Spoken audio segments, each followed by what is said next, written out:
क्या आपने कभी महसूस किया है कि दुनिया आपको समझने की जगह सिर्फ आपको दोष देती है? जब आपको लगता है कि कोई आपको नहीं समझ रहा, तो क्या आपने सोचा है कि इस दौर से कैसे निकला जाए? स्वागत है राधा कृष्णा इंस्पिरेशन चैनल पर। जीवन में कई बार हमें लगता है कि कोई हमें नहीं समझता। आज हम कृष्णा की सीख के माध्यम से जानेंगे कि इस दुख से कैसे बाहर आइए।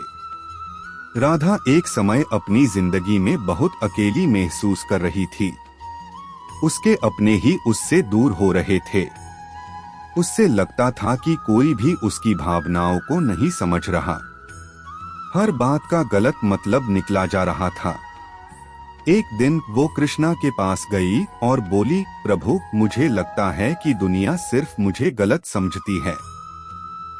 जो भी मैं करती हूँ उसका उल्टा अर्थ निकला जाता है। मुझे समझ नहीं आता कि क्या करूँ। कृष्णा मुस्कुराए और एक सूरजमुखी का फूल दिखाया। राधा, देखो ये सूरजमुखी का फूल।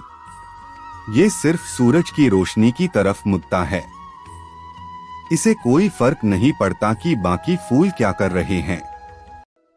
बस इसी तरह तुम्हें भी अपनी रोशनी की तरफ देखना है, ना कि दूसरों की सोच की तरफ। कृष्णा ने समझाया, जब कोई तुम्हें नहीं समझता तभी तुम्हें अपने आप को और अच्छी तरह समझना चाहिए। दुनिया हमेशा तुम्हारे हिसाब से नहीं चलेगी, लेकिन तुम अपनी पहचान को बनाए रख सकती हो। राधा ने कृष्णा की बात को समझा और दूसरों के विचारों से दूर अपनी पहचान बनानी शुरू की।